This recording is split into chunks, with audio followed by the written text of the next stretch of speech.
Okay, excellent. It's a little odd. I guess it is a little odd starting with Moonbot, but we kind of have to Mm-hmm. if we're gonna start with anything. Um, yeah, hello everybody, and welcome. It's been a while since we've done anything Netrunner. What was the last Netrunner thing we did? Probably just games. Did we do some like Games Before Worlds last year? I was gonna say, was it before Last World? Well, like, It's kind of what it feels like. I don't think we've done anything this year. Because like after Last Year Worlds, there's been no new cards until now. Yeah, there's been nothing of major note until. I guess that's not quite true because there was the Midnight Sun booster pack, 7 cards, one from each faction. Did that do anything? I honestly don't think it had much of an impact. Like there really hasn't been tournaments since that was released either, which is kind of odd. Let me pull up Midnight Sun. Light the Fire is the Light the Fire and Deep Dive were. I mean, there's definitely good cards in here, but I just don't think there's really been a lot of games played. Yeah, I guess that's the big one. Like, but yeah. So hello everybody. There is a new set, however, is the big thing. It's been, oh god, it's been almost a year, probably. Well, like the last new set was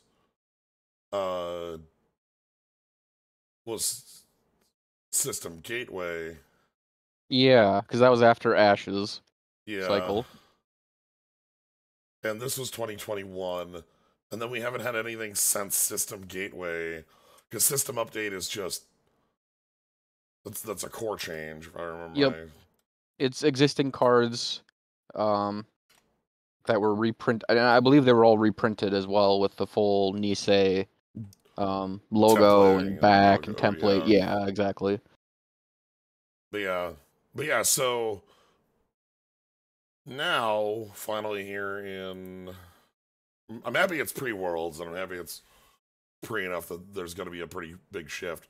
We've got a new set, Midnight Sun, which is, I don't know if it's half of the Borealis cycle or. I believe it's exactly half. Okay, exactly half. Cool. Yeah. Makes sense. 65 is like the sets were 120 before. Mm-hmm. So we've got a whole new set of 65 cards to talk about. We also have a rotation that happens with that. That's where we're going to quick start. The two main things that rotate out, I think honestly Order and Chaos is the hugest.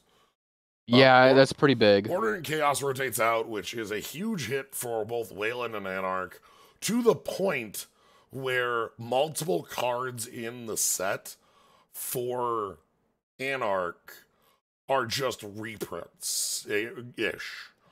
Like a whole third. Yeah, we'll definitely get to that.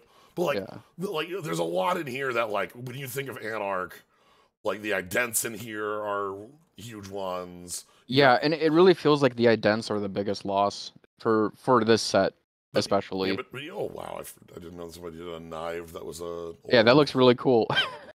Hive Mind is a big, that's a whole deck that goes. Yep. A lot of these cards didn't see a ton of play. No, the big ones that were losses were, like, these were played a little bit, but I think the biggest is, like, I've had worse. Is huge. Wonton's pretty big. And the idents. The idents, yeah. In Wayland, the loss is more, isn't as much the ice. Nobody was on Asteroid Bell, Wormhole, Nebula, Orion. But the idents as well here. All three of these represented a mainstay deck. Two of these were banned, right? Yeah. Yep, 2 of those were banned for a long time. So. And I actually think the biggest loss on the corpse side is actually a neutral card. Scroll down. Because we lose Cyberdex. Exactly. Yeah, that's another card that gets another direct reprint. Well, kind of. Yeah, and then we also lost. There was a Moonbot cycle also rotates out. Yep. And there's one card in particular that is going to be sorely missed from this play group. Yeah, Moonbot Cycle has a lot of fairly strong stuff. Dedication ceremony, Moonbot Temple immediately. Moonbot Temple, huge. Temple of History was banned for forever. Hi. Sir Jens himself is gone. I'm leaving. I'm rotating out. Goodbye. 2013, too. I mean, that was 9 years ago at this point. 9 years ago. That's a long time for that card to be in Standard. Yeah. But yeah, the rest of this, there are some pretty hefty ones that are losses for decks. Ooh, Polana. I actually did not really just catch that. Yeah. Sales Team. Yeah. Actually, Sales Team might be reprinted. I don't think so. No, because there's Off-World Office now. Political Op is a big loss, but again, there's kind of a filler for it in the new set. This cycle. That cycle. Yeah, that cycle. You know what? Half of it was banned. Let me give you a little bit of a hot take. Fuck this cycle. Actually, no, 3/4 of it were banned. Yeah, but all 4 of them were quite good cards. So, clone. This is the cycle of if no ice is protecting it, it does a thing. Every single card in this cycle was like busted in half. This is a recursion piece. This one was the one that wasn't busted in half. It was just annoying. Yeah. Though I do think it was banned for a bit, if I recall. Maybe I'm wrong about that. I think the only one that was never banned was the Wayland one. Well, and the Wayland one is also like it's good, but it's kind of good in its own way. Yeah, gain 3 of the good old commercial bankers group. Yep. But yeah, actually, I like Sunset Slums. That's one of my favorites. Jeeves. Sports Hopper, I like. Jeeves is a big one. That's leaving. And then Salem's, I kind of miss Salem's now already. Virtual Tour is huge. Virtual Tour. CTM especially is losing a lot. Yeah, that's very true. Well, I mean, CTM really relied on I'm pointing at those assets. 3 cards that we just passed. Yeah, that we just passed. Those are big CTM times. Absolutely. And then we've got down at the end here, Rebirth, Turning Wheel. Rebirth, I'm actually happy is gone. I always thought Rebirth was like a nifty card, but it also made you like carry around effectively like a 10-card sideboard. So it's a card that is too versatile and too easily played, and it also kind of negates the choice at the beginning importance of your ident choice. Right. Yeah. Look, I'm now Ed. Yeah, who would ever just honestly play Omar? I was remember how many times start as Reyna and switch. Everybody, nobody played Omar because you could always switch into Omar. Yep. Turning Wheel is actually going to be a big one. Turning Wheel is a big loss. This is the best neutral multi-access. Really win con for the runner, honestly. Yeah. Exchange of information is also huge. There's sort of a functional replacement, but it's not nearly as strong. Yeah, so there's a lot of, obviously with the rotation there always comes a pretty hefty change up, but this one is definitely there's a decent number of strong cards in here. There's a lot of cards that were never really ever considered playable. No. And that's something that I'm really proud of Nisei for working really hard to not print just dead cards. Yeah, I don't know. Yeah, and I can kind of sympathize with FFG and some of their designs here, but some of these cards are just really what are you supposed to do with this? Judge is a cool card. Judge was a jerk and a half. Yep. But yeah, so with that, Moonbot and Order and Chaos rotates. That's a lot of changeover. We also have a ban list change. This is 4 bannings, 2 unbannings. We have the banning of Cyberdeck's Sandbox. Cyberdeck's Sandbox was the auto-include 4/2. Yeah, I think it was de facto the best 4/2 in neutral, at least. Yeah, in neutral. Oftentimes in some factions, even it was better than their faction agendas. One of the big things about it is that can you purge those virus counters? Great. When you score it, you immediately gain the 4, and how many times are you going to be, if you score multiples of these, and it make and this is another example of a card that is like a specific counter to a specific strategy that we do see commonly in this game. But I think the real power of this card is because it's on an agenda slot and it's good enough even if your opponent's not playing any viruses. It just is it's a no-brainer to play. Right, because really. Again, the refund is the biggest thing. And it stacks too. If you score 2 of them and you purge, you get $8.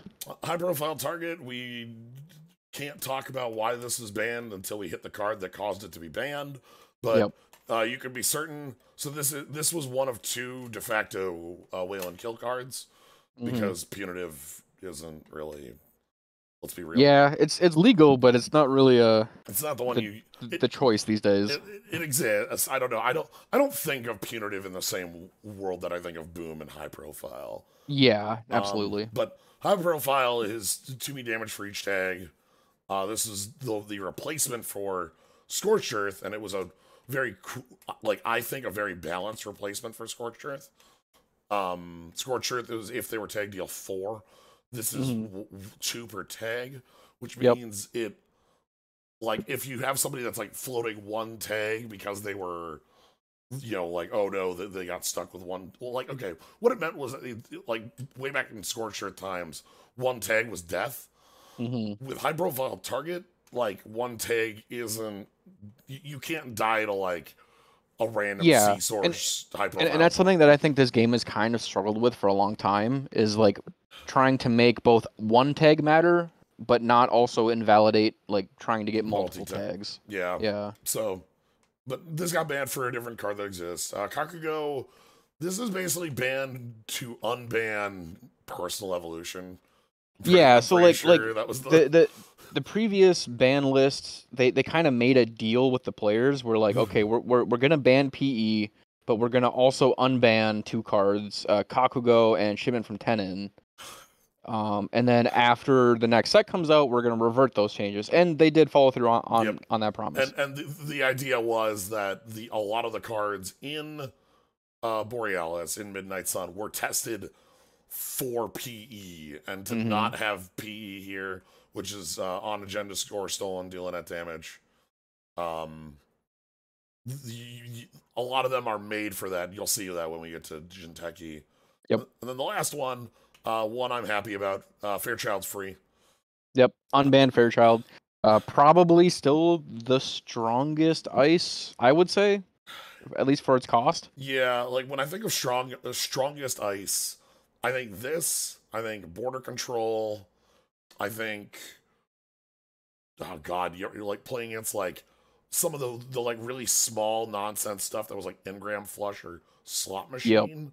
So, depending on the range, if we're looking at early stuff, Engram Flush, Slot Machine was the best. If we're looking at mid stuff, Fairchild, at this cost basically can't be beat for what it does. But they took this off, I think because, as we'll see, HB did take a pretty big hit for its losses compared to its gains. Yep. And it is interesting too, because I believe Nisei has said a few times that they intend to try to make ice a little bit less strong with the new cards that they're printing.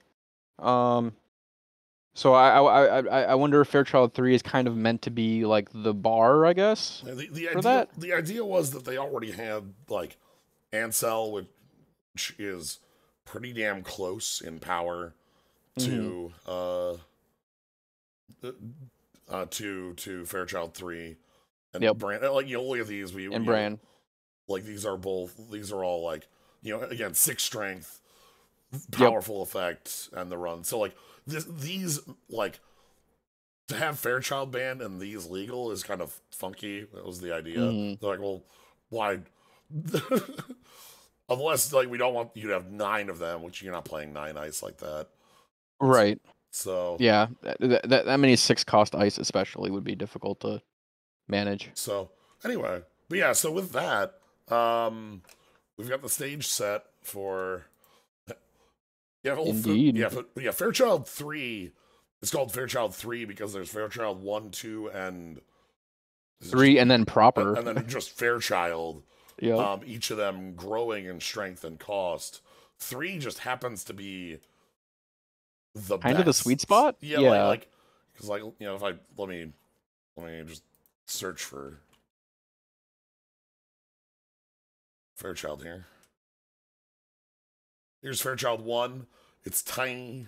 Yep. 1 cost, 2 strength, 2 subs, and the runner can just pay 1 to get past the subs. Fairchild 2, pay 2, do a brain.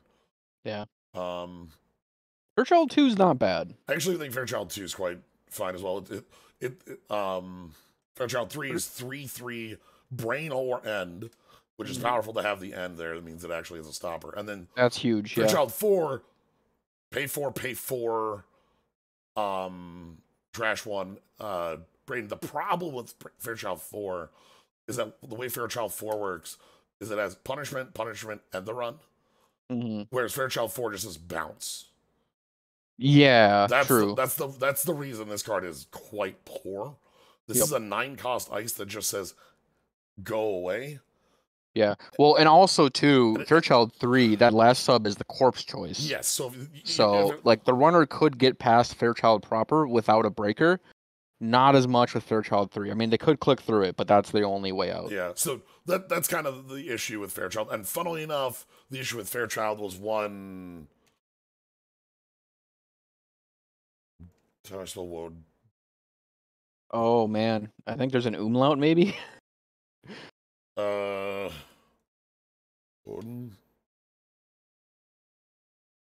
Wotan? Wotan, there it is. Yeah, so this is the same problem Wotan had back in the day.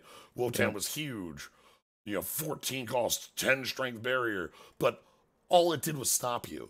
The idea with like large ice like that is even literally in the first set of the game, if you run into a large piece of ice, you wanted to have like a punisher on it where toll booth ends the run, but it also just says you lose $3.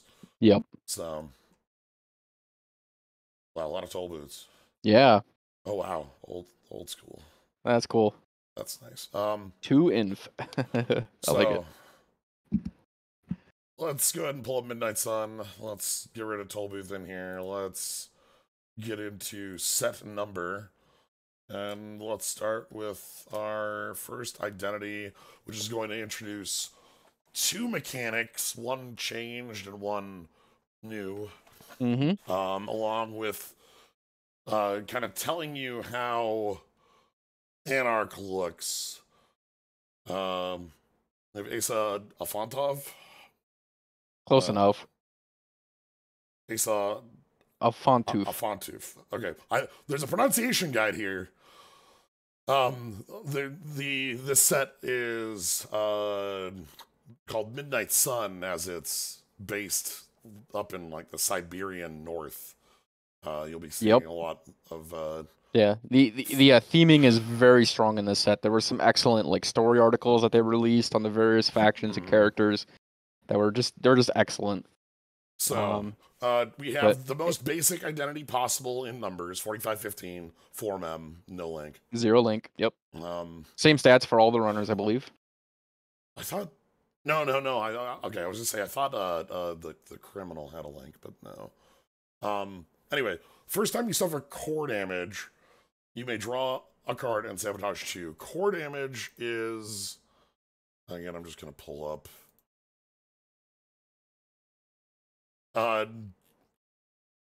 Here we are. Core damage is a renaming of brain damage.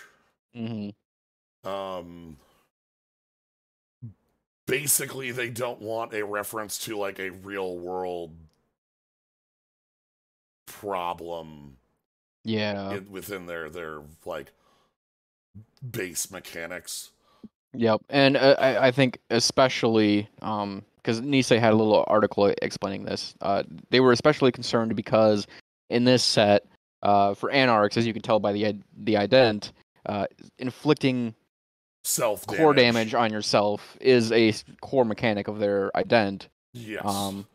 So it would just be very odd to be like, oh, I need to inflict brain damage on myself to win this game. It's like, It does sound kind of odd, especially to someone who doesn't know Netrunner. Yeah, it's. I think the name core damage is not evocative as brain damage. Yeah, I was thinking about it recently. I would have much rather it been like synaptic damage or something like that, or something more flavorful for sure. But I'm like super there for again, especially if it's going to be this very main mechanic on what we're doing here. Like that's you lose because like what you give up is like so using your brain or losing that is like a known cyberpunk trope. Think Johnny Mnemonic, where like he has a literal gigabytes in his brain, and if he doesn't get it out, he's going to become comatose. But at the same time, like real world considerations are a strong reason to make changes like that. Yep. And honestly, my first impression was a little bit of confusion, but I've come around to it, and I think it was the right choice. But it's not a change in the mechanic. So if we talk about damage, net damage and meat damage are when you take this hit, discard a card at random. And if you can't discard a card at random, you die, you lose. Yep.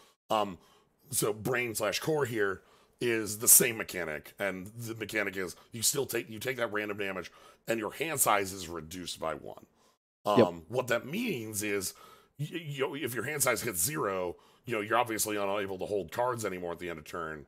And if you take any damage, then you'll die. If you take another, core damage past that, and you go to -1 on your hand size at the end of the turn, you cannot discard to -1. You lose the game. Yep. So, this here is a pretty hefty cost this item is asking you. And the payoff is you get to draw a card, which is a replenishment for the discarded card at random. And it's Sabotage 2. Sabotage is our new mechanic for Anarch. There's a new mechanic. It's a new keyword, too. Yep. All 3 of the runner sides have a new mechanic in them. Sabotage is the corp must trash either a card from HQ or top of R&D X times. So... Yep. So Sabotage 2 is either discard 2 or 2 off the top or 1 and 1. Like it's an and or. They don't have to choose the same for all. They get to choose each of them individually. But and I guess I'm not clear myself on it, but I believe you can't trash one from the top of your deck, look at it, and then decide what to do for the second card. I think you have to decide where those damage or where those sabotages are going to be allocated before you trash any cards. Yeah, there's let me see if I can find the bit on that. Because it's coming from hand and from HQ and R&D, with both of those, they are face down because those are both private information. Returning the favorite sabotage.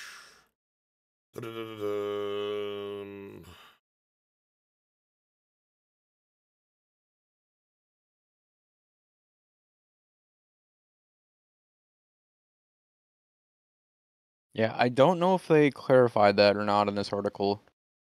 Forgot to mention that Essa is Z0 pronouns. Oh, yep, that's true. That's in the pronunciation guide / flavor guide here.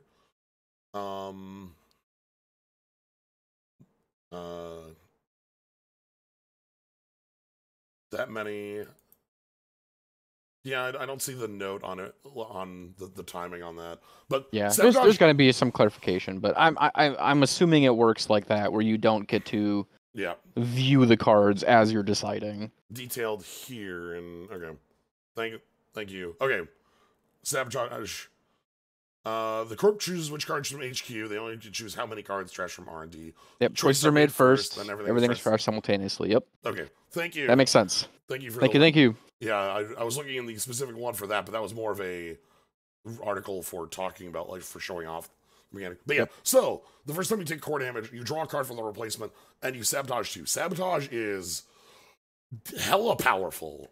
This is going to be pretty disruptive. I think of it as, like, you're either making them discard kind of like null cards from their hand, which makes HQ a much more viable run target, or you're just hitting random stuff off the top of R&D, and that's noise nonsense. Yep. And as we'll see, there's a number of ways to pile that up. So right now, until we take a look at the rest of the faction, it's gonna be hard to get a feel for ESA, but we'll see where the rest of the set leads. So, and then we'll come back. I think we can come back once we have that.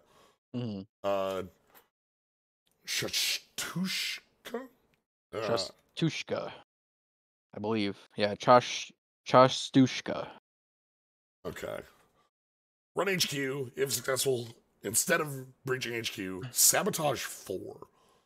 Yeah. Hefty influence cost 4. Hefty event cost 3. You got, but like this is again, like the one of the tricks about sabotage is much like an R&D access. The corp, choosing, okay, I'll discard this one and mill 3. They don't know what those 3 are. So and in Netrunner, those 3 cards go to archives face down. You can just run archives and steal whatever's in there. So it can get very dangerous very quick. The cost is probably the most restrictive part on this. A run event on 3 is hefty cost. It's fairly expensive. And being a 4 influence is probably not likely to be played outside of Anarch. I mean, it could, but yeah. It's the art is lovely. I'm always happy to see an Adam S. Doyle art piece. Mm-hmm. I think it's I guess maybe I hope it's a good card. I kind of hope this becomes more of like an Anarch staple event. Even if you're not like looking to stack sabotage, just having that disruption, I think, can go a long ways. Yeah, this makes me think of like a replacement for Wonton in a way. Yeah. Yep. Where and I think too it makes more sense than Wonton, because usually with Wonton you're spending all of your clicks to trash as many cards as possible, and then you can't check archives. Right. But with this, you still have plenty of clicks left. You can do other things and check archives. The thing with this too is that like we talk about, if we're talking about the 3 runner factions, you've got in general, Shapers on R&D, Criminals on HQ, and Anarch kind of pressure everywhere. They have more things that care about archives than anyone else usually. Yeah, I think they're archives focused, and that's honestly, I think that comes through pretty clearly with the sabotage mechanic. Right, because you're going to want you're going to need to hold archives till your turn comes back up. Yep. And typically, corps don't want to defend archives. They'd like to keep it open and keep it clean, and really not be too concerned about that server. Yeah. But sabotage definitely changes that a bit. Yeah, but but what this also can be is a very strong, the window is open, or even the window is closed, and this is your final gambit. This is a strong final gambit. It's also a strong forward progress plan. So imagine having 3 of those played on you in one turn. That I'm gonna run archives, and then you see like oh no, and then it's like Obakata, and you're like, oh, fine. Yep. So speaking of direct reprints, Running Hot is a direct reprint of Amped Up. Amped Up was the exact... Is there any difference? I think for Amped Up, the damage was part of the effect text, not the cost. If I recall. Let me just pull up a Netrunner DB to have over on the side here, so I don't have to... There you go. Yeah, the Jinteki images seem to be loading fairly slowly. It is. Yeah, and it also can't be prevented. Yeah, so it seems like it wanted to be a cost, but they didn't know how to template that. Yeah, but also like you have to pay that cost because it's a cost. Anyway, so different wording there, but it is the same card. Which the only reason I think this has a higher chance of playability is specifically Asa, because let me tell you what, Amped Up wasn't a card you saw a lot of. And it's honestly, like, in a way, it's it's not really a flawed design, but it's an inherently risky design. Because if you're looking for extra clicks on your turn, you probably have a lot of cards that you want to play. If you have a card that you want to play, you don't want to be taking damage on your turn. Right. The thing I do remember about Amped Up was how I kept trying to break it in playtesting. I remember that nonsense. Do you know, like, because like you don't die from brain damage until the turn ends. So you just take a turn with a million clicks. So as long as your turn is infinite and you can pay the cost, you're not dead. That said, again, like if this is played, this is where it fits. You refresh the. You refresh the hand, and also you immediately get to start the turn with a sabotage too. The idea on Amped Up is more of a like adrenaline rush that's way too huge that overwhelms you. This is you are running in cyberspace for so long your body is wasting away. Yeah, honestly, I kind of wish the art made that more clear. Her like just like sweating in a puddle of. The art on this is not as evocative, I guess, as as this is a cost. Can you play this with an empty grip? Yeah, I think so. Well, can you pay but that? You will die. You'll die. Yes. I think that's how that would work. Yeah. You can't prevent the damage, but I think you can just elect to take it and die. Yeah. If you really want to. Wouldn't choose to. Yeah. Anyway, speaking of reprints, another one. So this is a different version of a long-standing card I've had worse. Yep. Steelskin Scarring.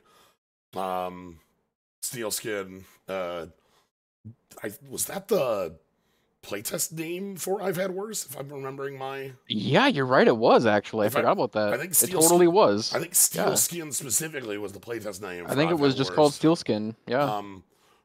Draw 3 cards. When this event is trashed from your grip or stack, you may draw 2. I've had worse was if you took net or meat damage that hit this, you would draw 3. This is a side grade to it because it triggers on more effects, both from grip or stack, but it only draws 2. It's also a may, which could matter. There might be a reason you don't want to draw those cards, but the fact that this hits on more, though, makes it a little more variable, but less powerful. Yeah, the fact that you only get 2 cards on the trigger, I think is actually a really big deal. I still think the card is going to be wildly everywhere because I've had worse is wildly everywhere. You can play it as a 1-cost diesel, or you can play it as a 0-cost diesel. With the next card. Yeah. Yeah, I mean, it'll almost certainly get played. I think people will probably lament the loss of I've had worse. But I think this is doing enough of the same thing that it's going to be just fine. I do hope that it does get to come up a little more, like that. There are more times when this does come up. Yeah, it's interesting. Like they printed this right after rotating like one of the only cards that self mills the runner, Max. Which this would be nuts in. Of just being able to draw 3 sometimes. Yeah, okay. That's fair. Yep. But yeah, there's a couple like other things that this works with.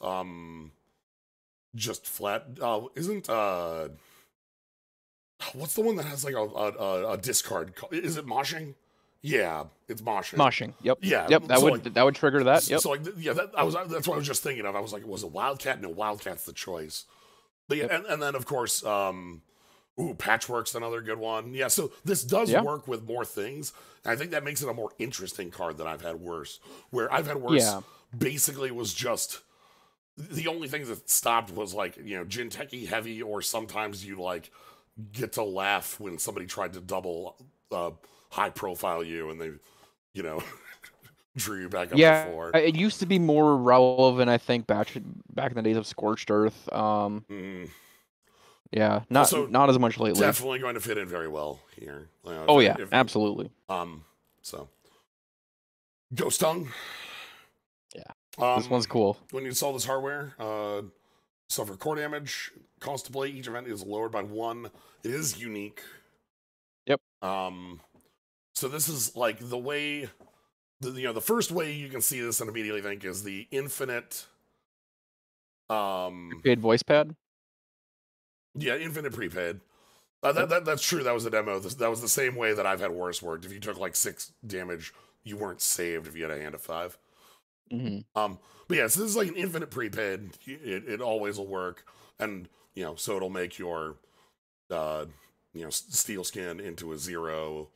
Yep. Makes your so there's a number of bits. It'll make your sure gambles 4s.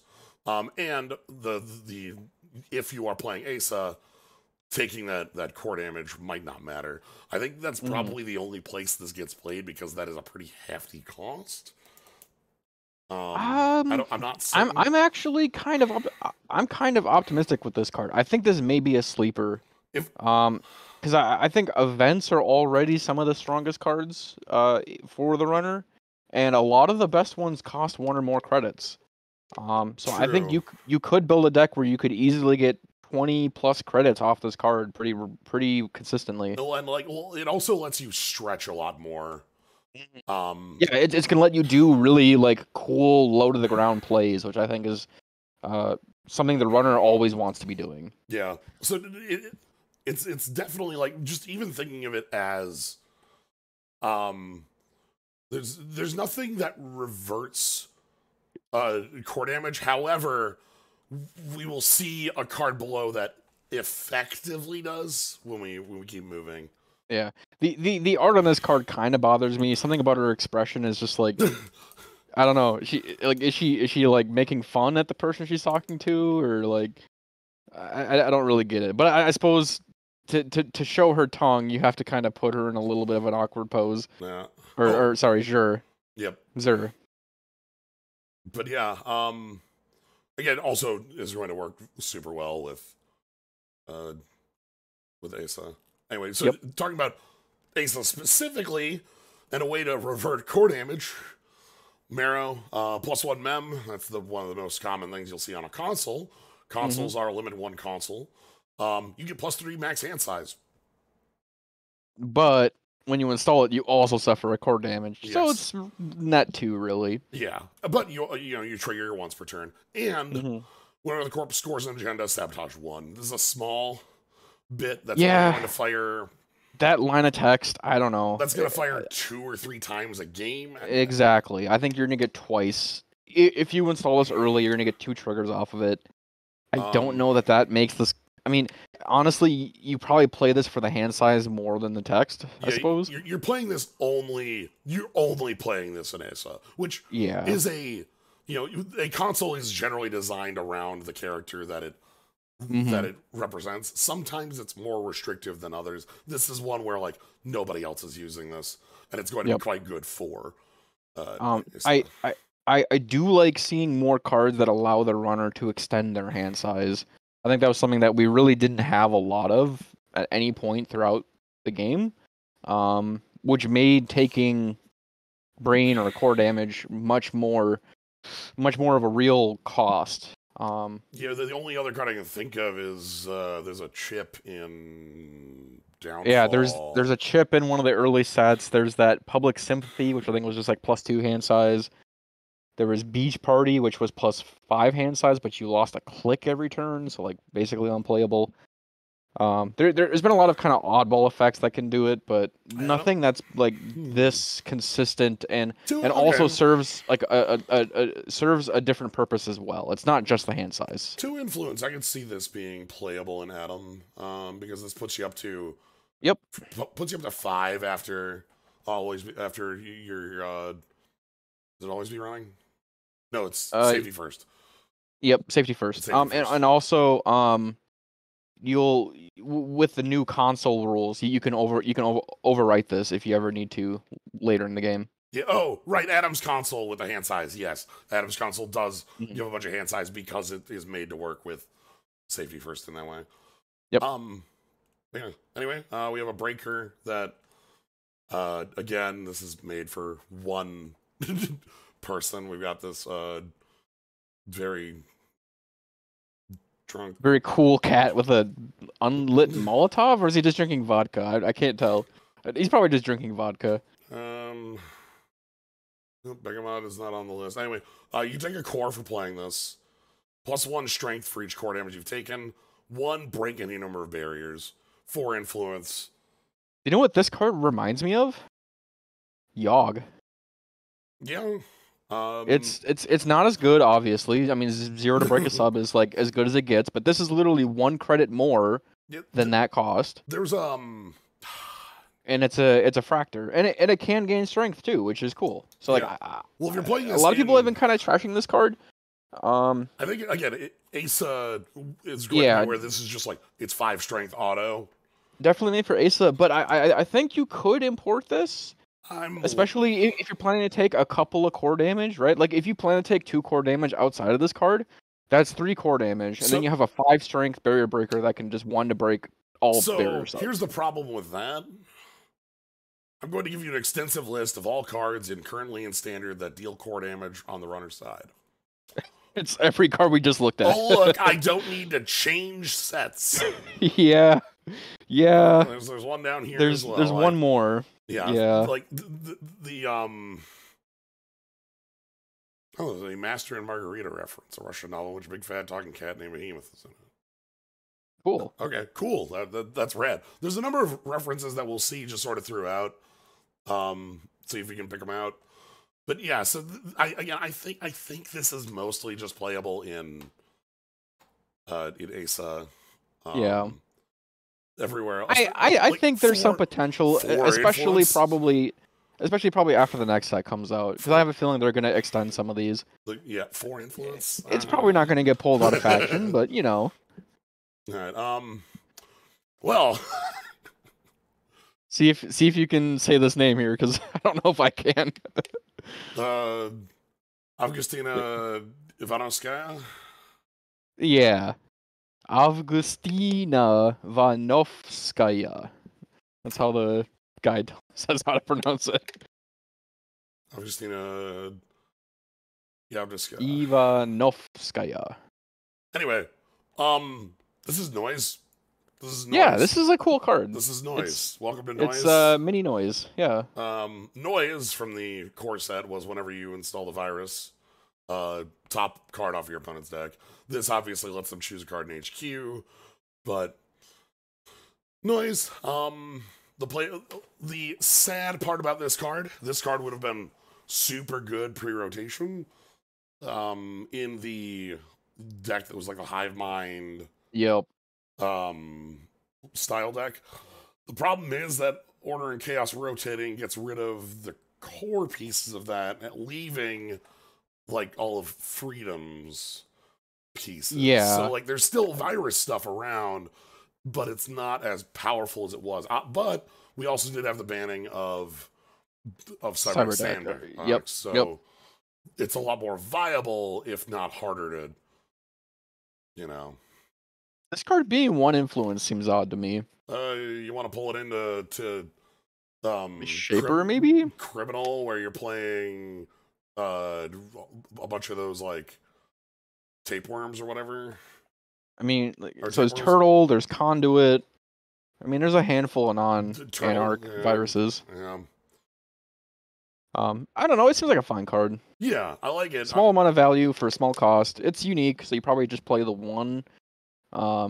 Just a little bit of extra value on your sort of board building plan. It lets you build up either an annoyance at the opponent with the sabotage, like by them discarding, or allowing you to build up a resource for you to go grab in the discard. So, all right, here we have. This was the Anarch card that was in the booster. Yeah, and the Light the Fire here is quite real. 1 resource. Click trash, suffer a core damage. Run a remote. During that run, all cards in the route lose all abilities. When that run is successful, trash all cards in the route of that server. This is, without having played, you might not fully appreciate how like you spell the void. Void? Oh, just put void. There you go. Yeah. Stuff like Anoetic Void, stuff like the grid in the HP Kayambe grid? Yeah, Kayambe. Yep. That's with a C. Oh, C-A-Y. C-A-Y. Yeah, I mean, yeah. Nisei. There's the HP one that's like 2 clicks or $5. Yeah, Skunkworks. That's what it's called. Yeah, so like, there's a lot of these upgrades, and there have been throughout the history of Netrunner. Nisei, Ash, that are like defensive upgrades that let like a general like Glacier style play. Like, okay, you just can't touch this server. And this is a card that really messes with them. It basically says, have border control or I'm hitting you. Like, yeah. Right? Like, pretty much. So, the cost is this high. also, I think this also, turns off, like, things that trigger on successful runs. So, like, what's the nut damage grid called? Hokusai? Yeah, yep. Yeah, Hokusai grid. It does happen. So runs are considered successful before access, before breach. So you won't access the server or the like agenda. You'll just trash everything if there was like an advanced card in there. But this card like strikes me as a strong response to like a Glacier setup that is effectively says, burn your damn border control now, or I blow up your server. I think this is a card that will get played in a lot of decks, especially Anarch. And I think it's a card that you will just install when you draw it, and then just hold on to it until you need it. Yep. So, like, I feel this one gets the job done, and of course works even stronger in ASA because you trigger it immediately, sabotage 2, and draw to replace your card. Yep. So, interestingly, I think in the booster pack it actually said suffer 1 brain damage. I don't know if that decision came after that point, or if that was just the plan to not like bring people into a panic or something that early on in the design. True, I guess that must. I would guess maybe a later decision. Probably. All right. Then we have the last Anarch card, the Twinning. It's probably my favorite. This art is awesome, by the way. This art rules. So the Twinning here, the first time you spend credits from an installed card, place a power on this resource. In Anarch, this is actually a super easy condition with like the companions. Paladin, Plemu. Yeah, it's an interesting trigger. It's not something that we've seen before in Netrunner, even though we've had both hosted credits and recurring credits since core. Oh, do I need to turn on the Twinning's music? Oh, is there music? Oh, there's a dungeon called the Twinning in Final Fantasy 14. Okay, good. I'll turn this down. Thank you. Nice. So yeah, it's an interesting trigger condition. Shouldn't be too hard to fire. Anarch does it easily. So does Shaper too, actually. Smoke basically gets it for free because she starts with a credit on her ident. Criminal can have a few as well. Moving credits from your full to economy cards isn't spending. No, you need to like actually spend a recurring credit, basically, is what this is, or a credit gained on like Paladin. Yeah, so like clicking to remove the credits from Katie would not trigger this, but installing a card using the credit from Paladin Poemu would. Criminals didn't used to, but yes, that's true. They do have a very powerful way of doing it in this set. Yep. But yeah, so when you breach, you can spend up to 2 counters to get up to 2 additional accesses. This is not quite like a turning wheel replacement, but it certainly comes to mind losing the turning wheel. Yeah, it's definitely like the spiritual successor to turning wheel. And honestly, I'm really happy they kind of fixed, I think, one of the biggest problems with the turning wheel, which was that literally you could just stack up counters until you won the game. To run HQ. Yeah, like literally, if you have any ice that does not punish me for just bouncing off of it, I'm just gonna charge up counters until I can deep dive your deck and win the game in one run. Yeah. So, And that card kind of demands that the runner make continuous runs and continually interact with the corpse ice, and I think that's a much more interesting way to play the game, for sure. Yeah. So still very strong though. I mean, it's basically like a Maker's Eye / legwork, like that you could potentially fire every turn. Like, yeah, it's a pretty big effect. So how do we feel on Anarch? Overall, I think they got some interesting things. I don't know how strong they're gonna be. Asa, especially, I'm really not a huge fan of. Asa is odd because there are so many cards in here for Asa, but because they only exist in this set, you're restricted to just these pile of cards to build from, and like, you know, hopefully Borealis Part 2 does more to extend that. But right now, like, I've been kind of like looking at like, okay, well, what would a core look like for Asa? And like the cards that actually do the core damage are so, you know, like yeah. But I mean, there is also like a built-in limit to the amount of core damage that you can actually suffer. Correct. But like, say you suffer 4 over the course of the game, and you're not playing against a Jinteki deck to die, sabotaging 8 is a lot. That's a lot of cards. Mill is a legitimate win condition in Netrunner, so... Yep. Yeah, if you get five triggers of Sabotage 2, that's literally 20% of the corpse deck size. Yeah. Which is a really big deal. For outside of Asa, there's a number of cards I think are both, like, reprints that help us out in the sense of Steelskin, and, like, I'd like to hope that, you know, our Sabotage 4 event is quite good here. Yeah, I think I'm most optimistic about that card. And Light the Fire, I think, is and the Twinning. I think those 3 are probably the clearest, strongest cards of the set. Yep. And will probably get played regardless of whether or not Asa is strong. All right. So let's move along. We're moving into Criminal. Goodbye the Twinning. Moving into Sable here. Yeah. Nusha. Okay. Nusha Sintashta. Tashta. Okay. Again, 45-15. 45 is deck size, 15 is influence. This is Link. That's used for nothing. There's literally 0 traces in this set, so yeah, it does nothing. Like, if you're playing just the set. Well, like, so the Corp very rarely loses from mandatory draw, because if the Corp's deck is empty, 20 agenda points are visible somewhere on the table. Right? Like, at that point... unless you're playing, like, a scumbag forfeit deck, where you just remove all your agendas. But, like, or, you know, but, like, in most conditions, the rest of the agendas have to exist, you know? They must be in HQ or Archives or on the board. Yep. So, all right, new mechanic in here is Mark.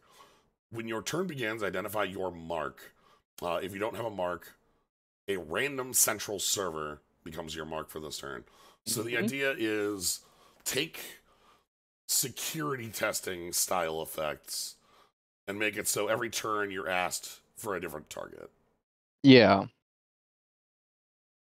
Yeah, you know, it's interesting because, like, even though HQ is very much like the criminal central, I think out of all the runner factions, I think criminal cares the most about just central pressure in general. Well, I think that comes through very strongly with that mark. Yeah, I mean, you know, thinking about their breakers in Honor and Profit. Honor and Profit were only on centrals, right? That was the whole bit with them. Obviously, I think only one of those was ever played, because they weren't very efficient even for that drawback, which was kind of hilarious. You would think that drawback would make them more efficient, but no.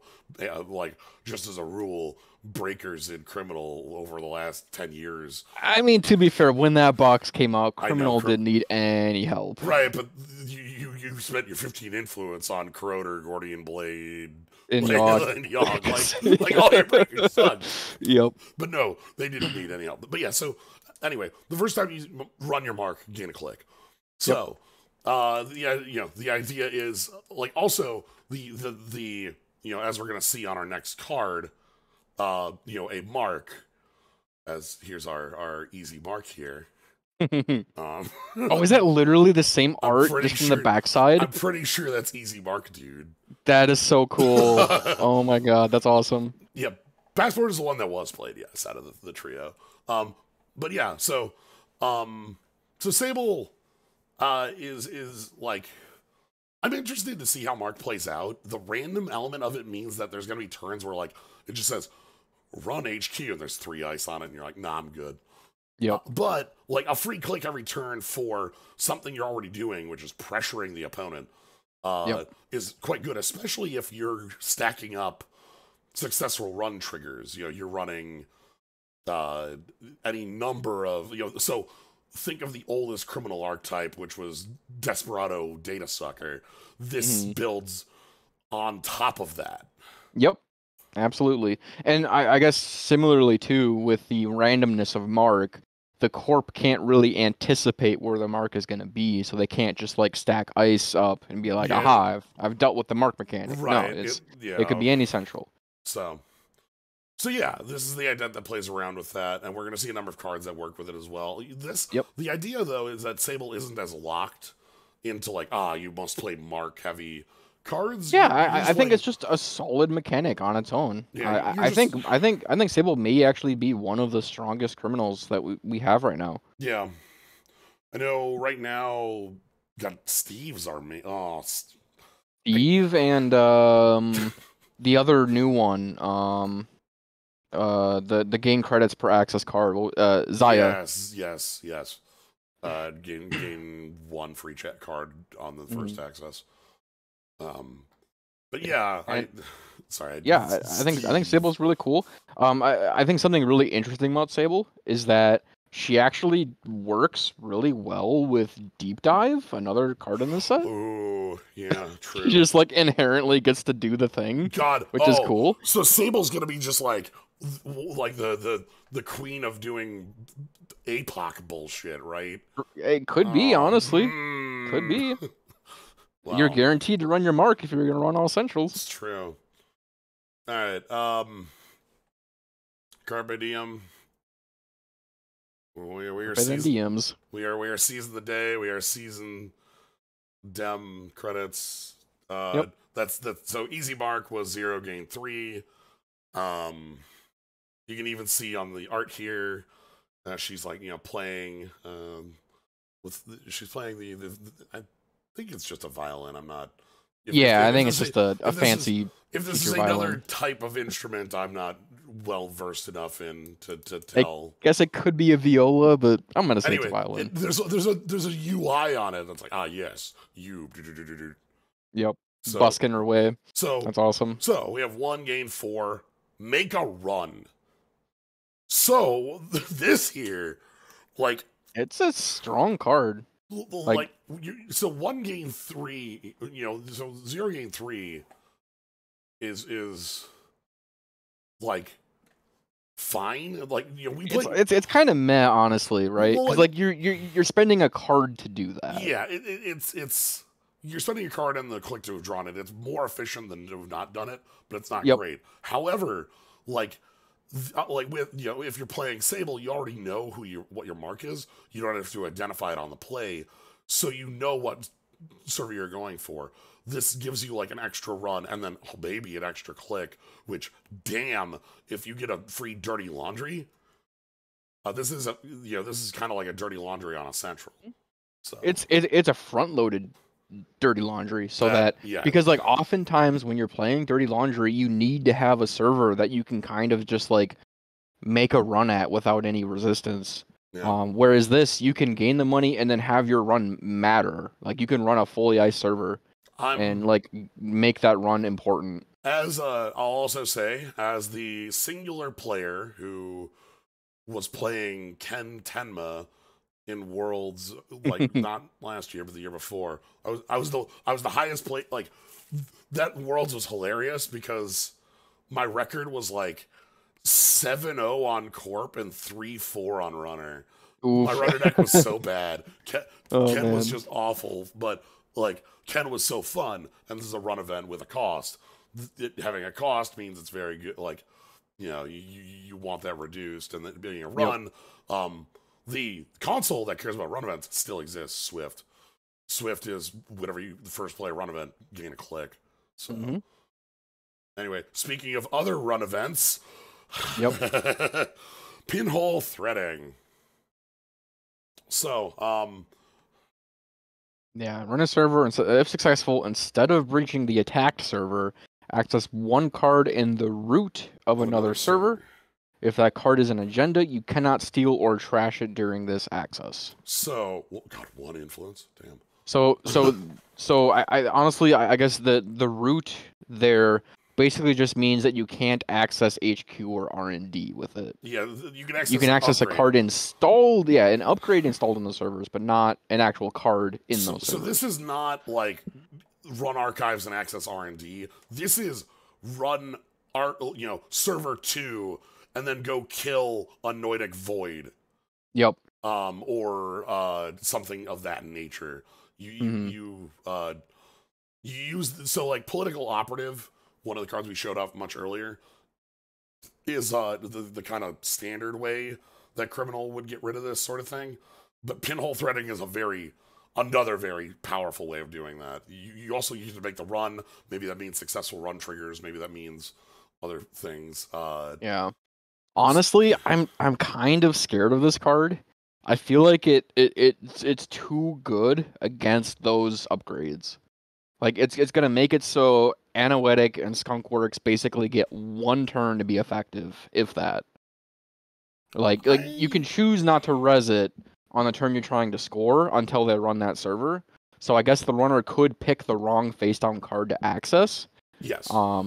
But if you res it, they can just pinhole threading, trash it, and then run that server, and then you don't have any upgrades to keep them out. It's just your ice.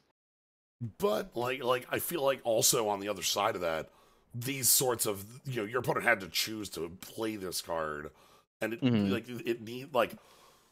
I always feel like there needs to be some sort of answer to the nonsense Anoetic Void pile. Yeah, there probably does need to. I've played against that.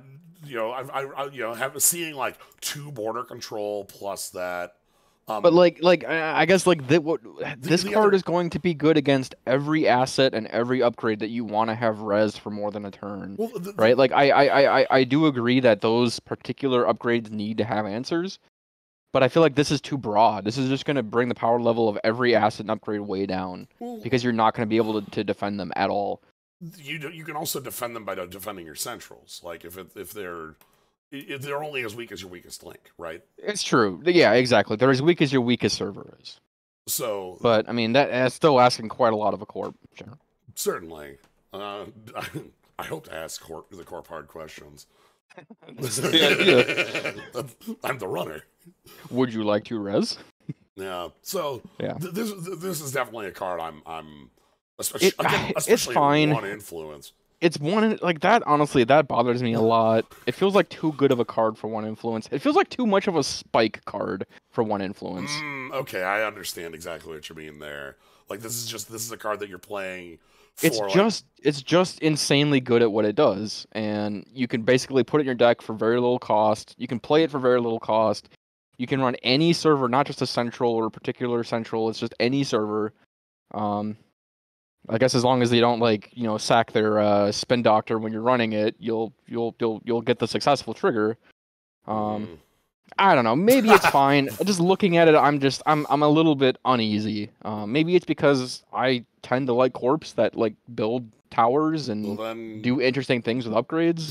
This is just put a Chrysium grid on your archives. On every server. Speaking of cards I like, because I'm a criminal. Yep. So cybernetic hardware has this continued drawback of generally you take damage to install it. Panweave.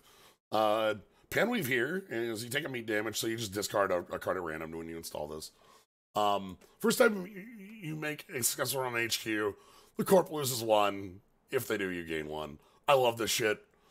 Give me that shit. Let me lamprey the opponent. Hell yeah. This card is very cool. I'm the lamprey player. I'm the account siphon player. I'm the This is a card that looks like it could have been printed in core set and it would have been just great. Like, yeah, solid card, very, very criminal, very Netrunner. There's a small drawback, taking a meat damage. You know, you play too early, you could ditch a breaker. Criminals do have a hard time with recursion generally. But the effect is just so strong. Yeah, so its downside is unique. So you can't you cannot play more than one copy of this. If you had 3 of these, though, know. Oh my god, you would just lock the corp out of the game. You remember playing against Lamprey, right? Like just the most annoying shit. Where like, yep, I play Lamprey and run HQ 3 times go. It's like, you're like, I guess I have to purge, and then you're like, cool, play another Lamprey. Yeah, yep. So, yeah, I like this sort of effect, even if it's going to be a one-off bit. Yep, yeah, you probably play it as a one-of in most decks, I think. All right, Virtuoso. +1 mem, when your turn begins, identify your mark. The first time you make a run on your mark, if that's HQ, access an additional card when you breach HQ. Otherwise, breach HQ when the run ends. Yeah, that's a cool last sentence. Yeah. So this is rad. It makes all runs HQ runs. Yep. No matter what. One thing to note rules-wise with this card, if you're not playing Sable, don't try to use it the turn you play it. Oh, you're right. You don't identify your mark until your turn it doesn't begins. Make your mark when you play it. Yeah, unlike... Yeah.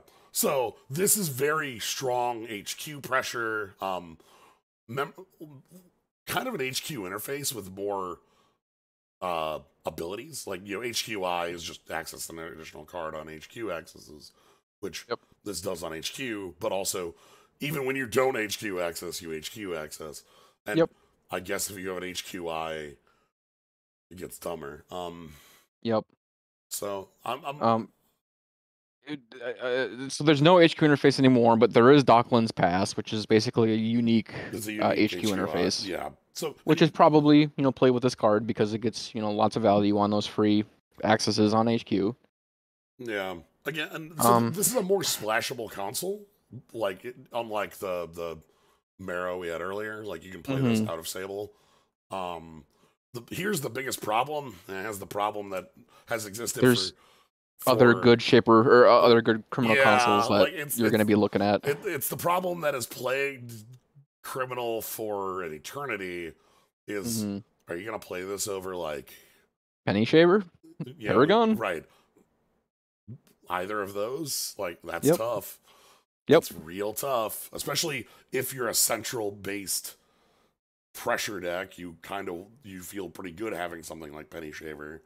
Yep. So I could see this being like a second console, like again, like a late game console that you play when you want to close out the game, and you just need a few more accesses. Sure, and it works like you can get some easy HQ accesses. Yeah, you can get some easy HQ accesses with it, and you know maybe that's enough to just end the game. Yeah. We have some more cats. Well, we don't have cats. We actually don't have any cats here. The Cat's Cradle is the string game that you play with making shapes with your hands. Yep. This one has an interesting ability on it. Res cost of each code gate is increased by 1. And then it's 1 strength off of a corroder for code gates. Yeah. Like this is honestly pretty solid. Code gate, is that Criminal's second best or worst best for breaking? I can't remember. I was thinking of it as their second, and barriers their worst. I know sentries. Yeah, that makes sense. Yeah. So like, honestly, this is a fine icebreaker. It may be a little bit expensive compared to some other factions breakers, but for Criminal, I think it's fine. Because like, usually you'd be bringing in the Unity breaker from. Yeah, probably Unity or Ngolo. Ngolo, yeah, that's Ngolo's legal, right? Like. Yep, still legal. But in faction, I think this is a pretty solid choice. The extra res cost could matter, especially if you're stealing cards from the corp. So, I think it's a solid card. Yeah. Anyway, talking about solid cards. Yeah. Oh boy. This is not. So this is pronounced apparently Jezva. Looking at the guide. Jezva. Jezva. Very cool card, very strong. So this is 2 credits per turn is a lot of credits per turn on one card. Yeah, 2 recurring credits. This lets you put down pressure on centrals without having to lose a lot of money in the process. A run that's like 5 now is 3.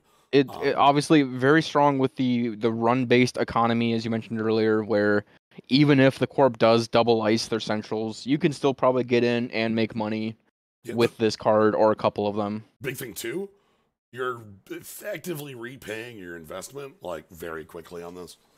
Yep. Yeah, you can play this and then run and then spend the 2 credits right away. So which is very cheap.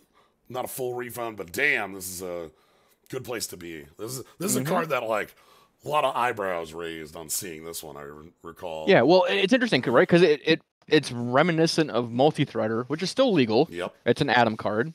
Multi-Threader it costs 1 less than Multi-Threader, and has a restriction on it, which is interesting because Multi-Threader wasn't really that strong of a card to begin with.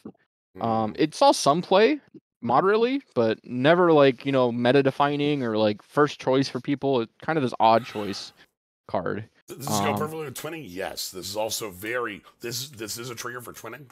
Yep. So if you want to bring in twinning into Anarch, or if you want to bring this, 3 influence in somewhere else, bring the twinning out of Anarch, or bring this into Anarch. Either way, this does work great with twinning. And I do like the idea of more program-based economy cards because they have a built-in restriction regarding stacking them.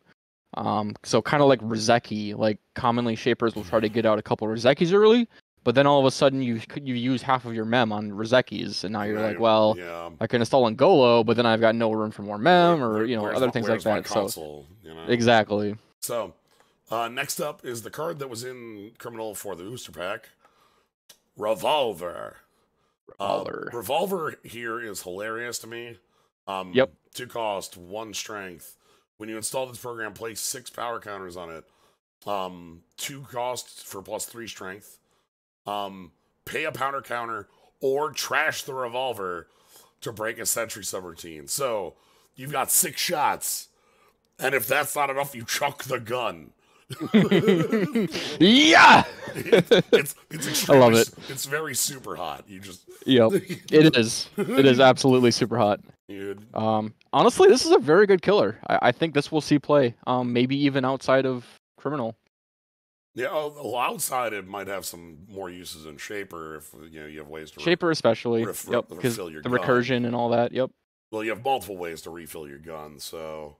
Yep. But yeah, so this is a sentry breaking. It has been forever. That's the thing Criminal does best, and this is a way of doing it at pretty low cost, but restricted on how many times you can do it. It's reminiscent of like something that I didn't notice on the first reveal because it was one of the booster cards. This uses power counters, which is important for this set.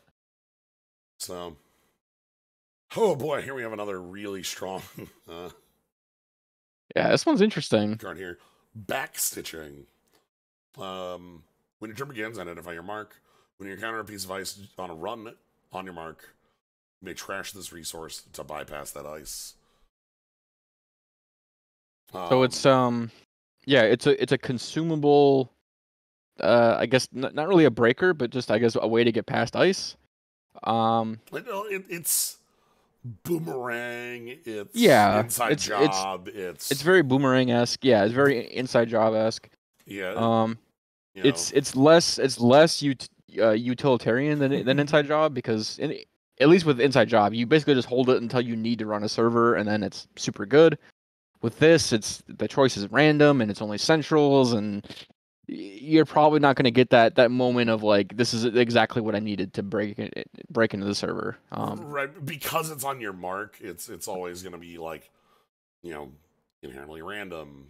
So yeah. And I don't know if a 2-cost resource that just bypasses an ice is good enough, honestly. How many more boomerangs do you want to play? Well, Boomerang at least recurs itself, right? Yes. Which is a pretty big deal. It doesn't fully bypass the ice. You know, there's some ice that you can't just get through with a Boomerang, but I don't know. I mean, I'm definitely welcome to be proven wrong here, but looking at it, I don't see this really making the cut in most decks. I don't think any of these Corp Ice programs to deal with Mega Man.exe. I don't know. We'll have to see when we get to the Corp side if they've got any strong enough programs. But yeah, this is because Boomerang exists. It makes me less interested in this card. Mm-hmm. Yeah. No free lunch. Do you like Easy Mark? Right? Do you like Geist? Yeah.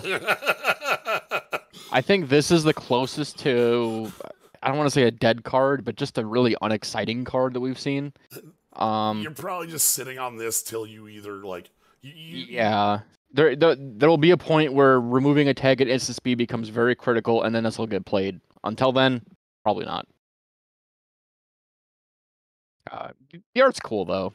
Yeah, like this does let you kind of like sit on money, but like Penny Shaver does that too. You know, like it's not. Yeah. I don't know. I'm not excited by this. Yeah. The biggest value of this is honestly probably sitting on it and then blocking a tag on a real.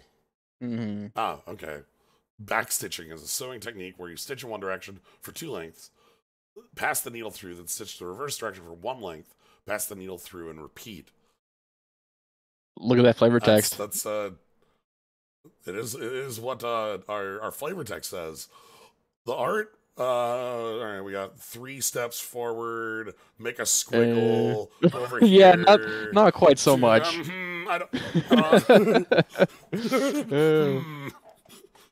Maybe we're just trying to confuse the ice more than we're trying to actually backstitch.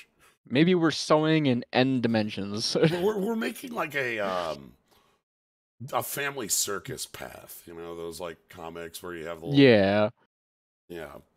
Round and round you go. All right, that's it. So that's Criminal. Standout cards. Jezva, I think, easily is quite strong. Jezva and Panweave, I think, is excellent. Pinhole is excellent. I'm interested even Carpe Diem, I think, is good. And Sable, yeah. Like I said, I think Sable is quite strong. I'm pretty sure it will get played, in some fashion or another. I'm curious to see how much the mark mechanic gets used, or if she just ends up being like an extra click sometimes, and that's good enough. Right.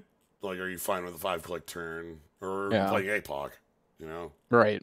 All right. Well, let's move on to Boat. Yeah. Captain Padma is Bister. Yep. We got our same stats. 45, 15, 4-0. Captain here has, first time each turn a run on R&D begins.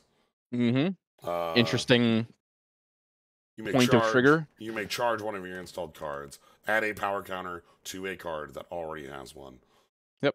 So, hard in a vacuum, obviously, to state that, because what is the worth of a power counter? Well, it's worth whatever the card that uses the power counters is. As we've seen, it breaks a sentry here. But so we should probably kind of move on to our rest of our bits. I will note, I freaking love our Shaper group that we have and what they're doing for their hacking, because they're hacking here. Hacking the ocean. Yeah, so Deep Dive is both a joke on what they're doing with their hacking, but also just deep dive in R&D. This was the booster pack card. Play only if you've done the quest, HQ, R&D, and archives. The Corp sets aside 8 cards from R&D face up. Access 1. You may spend an additional click to access a second. Yep. And to note, you will generally only have that additional click if you gain a 5th click on your turn. In some fashion. Because you need to spend 3 to run the 3 servers and then 1 to play the card. So you don't typically have enough to have that extra click to spend. But this is like, this says score an agenda. And then if there are 2, basically, yeah. I mean, like, you could whiff, but if you whiff an 8, you're gonna feel pretty. You're gonna feel pretty bad. Is Daily Business Show still around? I think It is. Yep. so. It was in the new I was core set. yeah. So like your opponent. Okay, on one hand, that means your opponent has like DBS'd all their agendas to the bottom. On the other, Yep. the corp shuffles the set aside cards into R&D. Yep. So even then, you'll un-DBS the deck.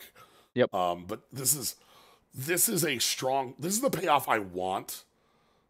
A quest to be. I don't like the size of APOC. I think it's too much for the quest. And then we've seen others that are like that aren't enough. Like quest completed, just access. I mean, I honestly, that's kind of similar power level to this. Maybe, assuming the corp is scoring an agenda that turn, you can just steal it.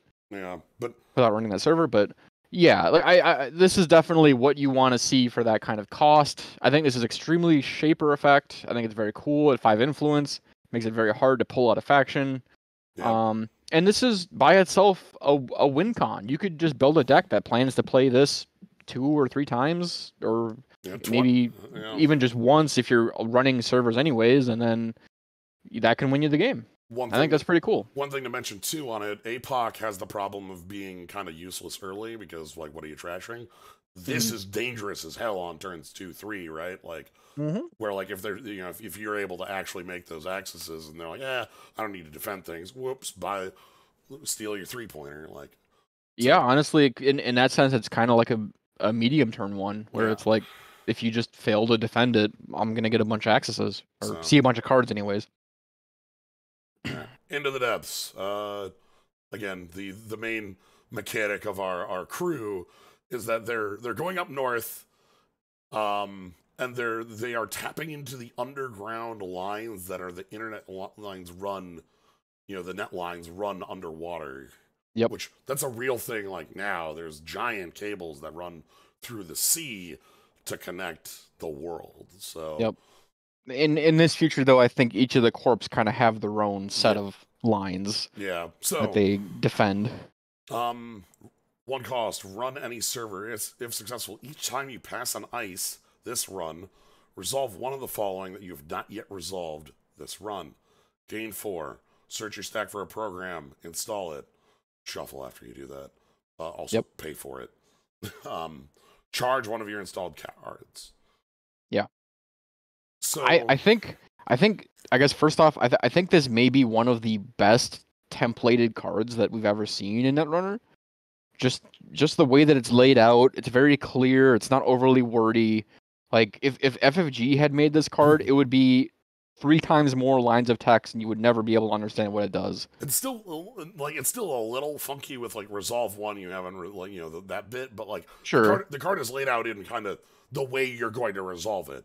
You're going to gain $4. You're going to use that $4 to play a program, and then maybe you'll charge that program. Yep, pretty much. The card reminds me of Bravado, in a way, but the problem is that like, in order for this card to work, your opponent has to be set up.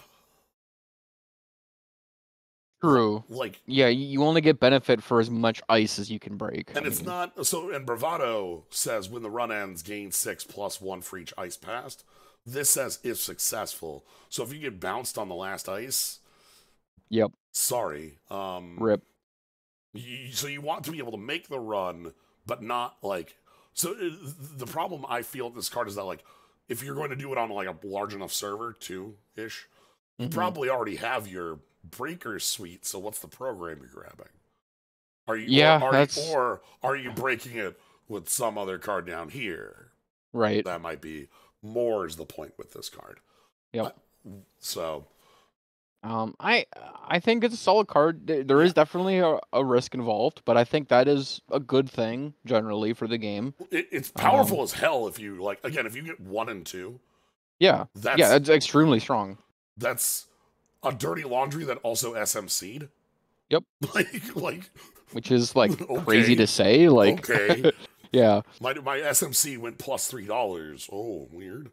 Also, I got all my on run events. Like, I ran out in R&D and got my charge or whatever. Yep. So powerful, but you need to be in a situation where it like. And maybe it's more opportunistic. Like you play it on an unres dice when the corp is low money, and you just know that you're going to get in, Sure. and then get paid and get out kind of thing. Yeah. All right. Rigging up. You might recognize this card. One of the most important parts of this card, I'm going to note before we even get to the text. Tiny dog. Oh, there's a dog! Tiny dog! Awesome. Install one programmer piece of hardware from your grip, paying 3 less to recharge it. This is modded.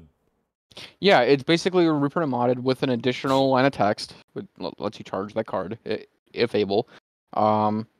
Very fair, honestly. I've missed modded, frankly. Yeah, I thought modded was great. Yeah, modded and its friend Career Fair are cards that definitely are quite playable because they're both like super good at getting like more expensive cards out. Say you like mod in and go low to cost 2 or something like that, or Career Fair out. Yeah, and it's kind of interesting, right? Because like you could on one hand compare this to Easy Mark. And earlier we said Easy Mark is a pretty unexciting card, but I think this has just enough tempo with the install that it becomes that much better. Well, right, because that's an additional click you're gaining on the action, and even more with the charge here, depending on what you're doing with that charge counter. Yep. We so far again haven't seen anything yet, so yeah, Eddie, I believe, is the dog. Nice. So she's just happy being nearby. That's cool. Yep. All right, here's one of my favorite bits. Yep. This is Endurance, which is an icebreaker, but not in that way. This is this is the ship they use to go up north and go like find the cables. So 8 cost because Shaper can't have cheap consoles. Nope. Plus 2 mem when you install it, 3 power counters. First time you make a successful run, each turn, power counter, 2 hosted counters, break 2 subs. This is a powerful, like much more powerful, like security nexus in my mind. Yeah, I mean, I think this is definitely comparable to Security Nexus. I think it is more powerful. It's more flexible. It's honestly kind of terrifying how strong this is. I'm super excited. Oh, the Endurance was Ernest Shackleton's lost ship that was recently discovered. That was one of the first explorers to the poles, right? Nice. Probably not the same boat though. It's just the same name. But yeah. But yeah, I am super excited with this because again, if you mod this in, this I think is the biggest usage of what power counters can do. This says power counter for any sub, and that makes your running very. One moment. Okay.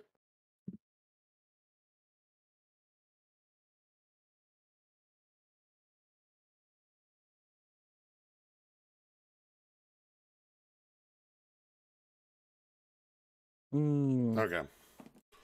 I'm back. All right.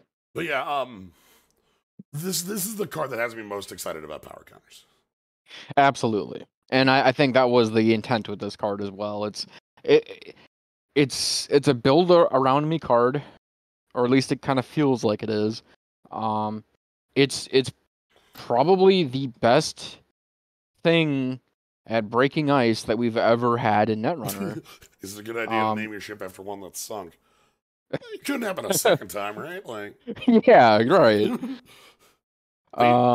Yeah.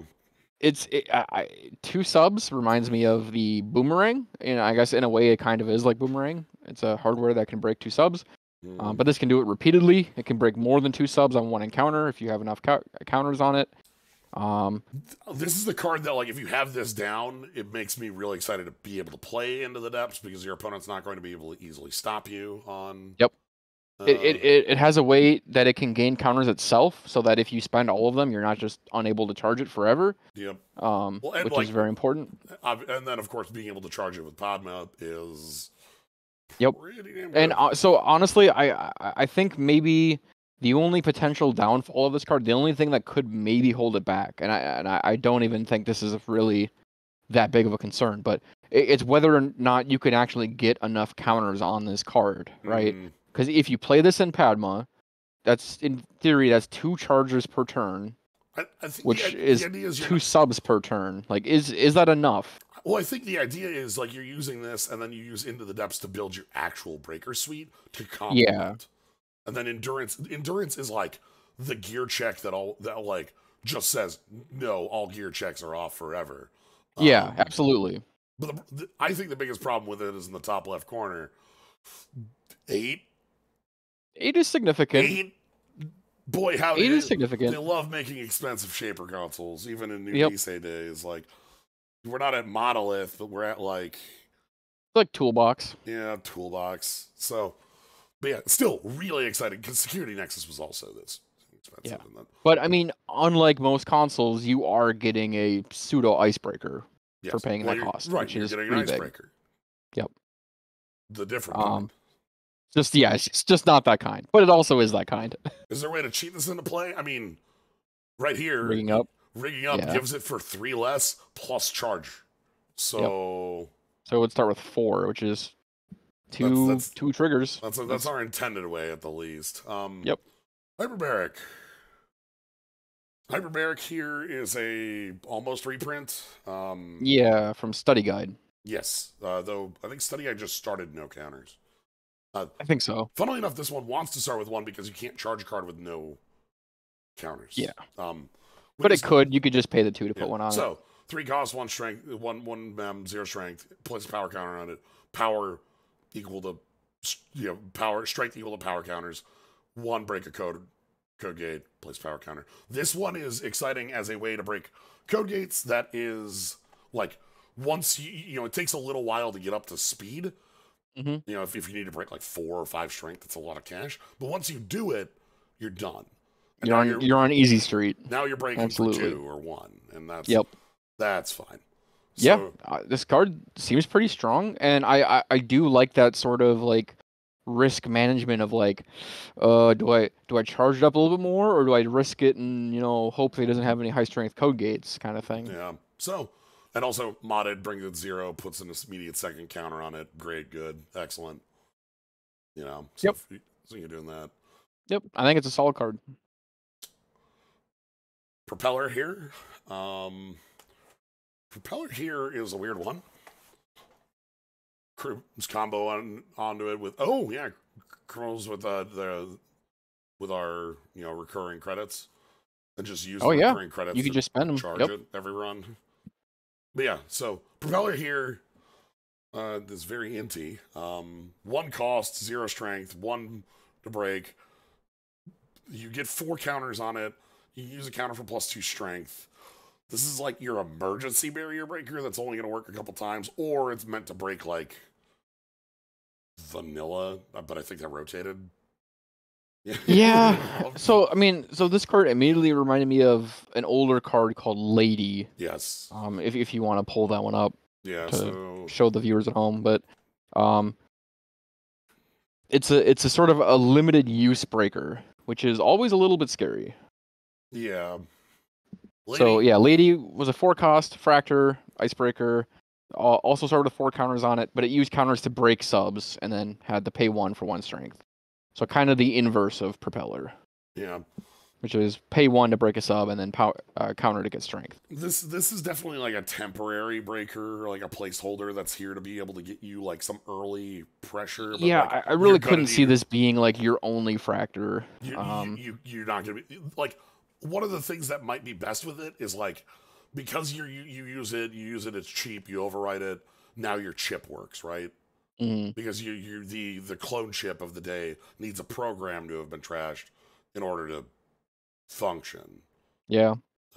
Maybe that's and maybe this is kind of like with that like install breaker sort of mechanic. You install this and all of a sudden you can break an 8 strength barrier for very cheap. Right, out of nowhere. Kind of neat. Yeah. All right. Very excited about our next one. Yeah. The first Netcat. Dag. Dag? Is that? Yep. It's just Dag. Dag. Yep. Whenever agenda is scored or stolen, charge card. It's fine. That's an effect that only happens a few times in a game. But like if you do have this out with your boat, that's good, numbers. But it's also cat. Yep, and I think it kind of goes back to what we were talking about before. It really depends on what the value of a charge counter is, or power counter is. Power counter. So I think with boat, I think there could be an argument for playing it. It's pretty cheap. Funnily enough, both of these you say, resource companion virtual. Virtual resource actually has a meaning. Yeah, it means you can play it in Apex. Apex loves cats. Yep, Apex. This is canon now. Apex loves cats. Yep. Yeah, so you're only playing this if you're actually doing some sort of,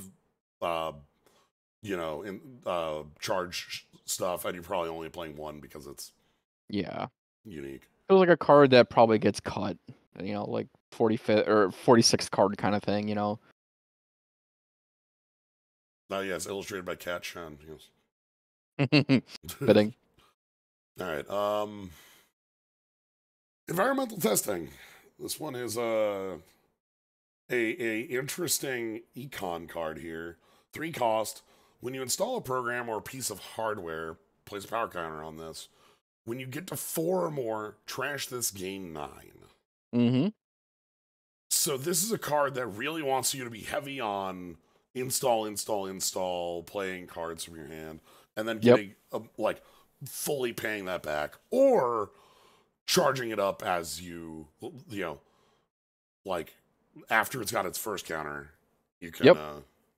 Yeah, if you're still trying to pay for your boat, you can just put the counters on here instead, and use that money to buy the boat. So I think this is a solid card. So it's spend 3 and then do some stuff and then eventually gain 9. So it's a 6 net payoff eventually, which is 6 net's pretty solid. Good. Yep, especially for only 1 click investment for this card itself. Like you said, it generally wants to be playing a lot of cards from your hand. Interestingly, this might actually be best in Woo, where you can go click Woo, SMC, install Rozeki, click Woo, install SMC, get Rozeki, and then you trigger this. That's then 4. You just have two Rozekis, and then you get to immediately get the 9. Yeah. So, yeah, you definitely need like a heavy enough install base for this, but it's a lot of cash. Yep. All right. Stone Ship Chart Room. You want the worst diesel you have ever had, or charge a card? Yeah, it's a very sad diesel. For those at home, this is another reference. The Stone Ship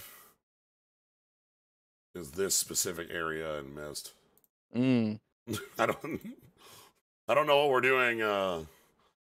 If this is one of the original Myst areas, but yeah, I don't know what we're doing there with our chart room. But anyway, this card doesn't do a lot. It kind of depends on the value of a charge counter. Again, even then, like. It seems hard to justify a slot in your deck, frankly. Okay, so one of the big things is like, well, what if you panic need to draw 2 cards? So if I drew this card and then installed this card, those 2 actions could have been draw one card, and draw 1 card, which is exactly what this does. So like, the only point that this would be used for is I want this on the table for if I need to run through some data loops or some bullshit. Yeah. Or against Jinteki nonsense. Yeah. It's not terrible for an emergency charge to be I mean, you don't want to plan your deck for failure, right? Yeah. If that's the amount of cost it takes to charge up 1 thing, 1 counter, the only card I would ever want to use this on is boat. Is boat. Because everywhere else the counter isn't worth the time it was to play this card. Yeah. You know how else you can put a counter on this? Install a program or a piece of hardware. Which this isn't. So, I don't know. This is one of the more it's very tiny, but yeah. Basically this is for boat and boat alone. And how much do you value boat? Yeah, I think both this and No Free Lunch are both more future design cards. You know, Right. they're meant for some future meta where instant drawing and instant tag removal is crucial. And that's fine. That's fine. So, all right, that puts us out of Runner finally after an hour and a half. That's pretty normal. Yeah. As far as Shaper, I mean, Boat obviously is huge. Deep Dive is huge. Padma, I mean, it's going to depend on how good power counters are. I think Boat's probably good enough to warrant playing Padma, so I'll definitely be checking it out. Of note, if I go advanced and I search text for power counter and I go... Might need quotes there. This, and I go...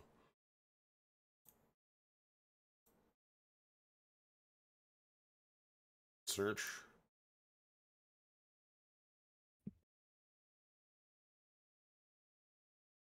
View as images, please. Yeah, hit search again. Yeah. We actually do have, unlike core damage, we have other things you can use. It's true. Oh boy. Is that legal? I don't even know if it's legal. I'm certain it's not. It can't be illegal. Earthrise, I think, is probably a big one. Just being able to draw two. Draw two for your click. That's actually pretty damn nice. Especially when you're trying to find your boat. I mean, now, yeah. Again, you might say like, well, didn't you just say you don't like the draw two on the charge counter on the stone ship? That's correct. But when I'm charging it from here, on my freebie, that's a different. You're spending 0 cards. Yeah, that's a different bit for it. So, but yeah, so there are other power counter cards. Niffer is kind of interesting, I think. Just you can just kind of force your barrier breaker to get huge. Kasi String potentially could see some play, maybe, but it's kind of a stretch. That's actually pretty neat. Yeah. The problem is you need to get that first counter. Yep. Ooh. It's true. Ooh, that's tough. Okay. But you could play it in like an Atman strength manipulation type deck and just kind of go all in on that strategy, but yeah, there's one more page too of results. Yeah. I'm not even sure what all the cards are that it affects. The twinning probably is the only other one that matters. Oh boy, the back. So I don't know. We'll see. We'll definitely see. Yeah, I don't think Ubia is gonna make it. I don't think it's gonna make it. So yeah, we'll definitely see. I'm sure there's definitely a lot of opportunity for cool stuff with power counters. But I think Boat is probably the most immediately powerful looking. But yeah, there's at least more in extant in the game with it, which means that there's some more options immediately to look like. Yeah. So out of the 3 runners, I guess which one are you liking best at this point? The runners specifically, I'm most interested in trying to build around Asa, but I think that I'm probably going to be playing Sable. Yeah. That sounds right. And like doing like Padma Boat is also like a really interesting. Like that sounds like a really interesting deck if you can find Boat quickly. Which is a little bit of a. I mean, you could just play 3 and go all in on the Boat. You just get there. But yeah, I am really like. I think Sabotage is powerful enough that Asa really like. Damn, if you get to like Sabotage 6 to 8 through a game, that sounds pretty good to me. And even though there were those 2 cards that we said were probably not very good or very exciting, no free lunch and Stone Chip Chart Room. I like I said, I think they will see play in the future. And I guess just really props to Nisei for designing cards that actually matter. Something that FFG seemed to struggle with a lot when they were designing cards. Even with these being like small, that's kind of the point. There's zero cost resources that have small effects in play. That is, you don't want to overbalance that. Especially, here's the thing: Geist fucking loves this shit. Oh my god, this costs 1 influence. Let's go. Yeah, totally. Gift to Geist. You know, it's a good thing Geist ain't around these days for that sort of thing. It's standard, but yeah. Okay. So now let's see what the runners are going to be up against. All right. So we get to start. I guess before we start, do you think we're going to get through all of it tonight? Should we maybe do like a part 2 to this? Yeah, review? We're at almost 2 hours right now. We're probably going to do another 2 on the. Yeah, if we keep going at this rate, I don't know if I'm going to be able to get to the end tonight. We can do the next half next week. I think that could be all right. Because I think that sounds fine. I mean, we could do it later this week if you have time, or if you have an opening in your stream schedule. Well, tomorrow's me and Luke, and then I'm out of town. Oh, gotcha. All right then. Yeah, we can do it next week then. So yeah, we'll be able to fit it in next week. Probably, honestly, like same day seems good for me. If Wednesday works for you. Sure. Cool. But yeah, we'll plan on it. But yeah, so yeah, look forward to that. If you want to catch the other half of this, we've got we did the runners, we did all our breakers, we found some cats. Next time we'll be checking out, what's the big deal over in what's the Corp up to? What's the Corp got going on? What's their deal? It could be anything. 17 cost, if anything. This will be uploaded on YouTube. Yes, I've been a little behind on the uploads, but all of these streams do go up on YouTube. So, and if you want to check out any of the previous ones, they're all up on there as well at youtube.com/Sly9. If you're looking for the Netrunner content, me and Dakota have a lot of that from 2020 era and some earlier stuff as well. But a lot of 2020 era stuff where we did a lot of playtesting in the early Nisei format. Did we ever finish the part where we were just talking over Worlds games?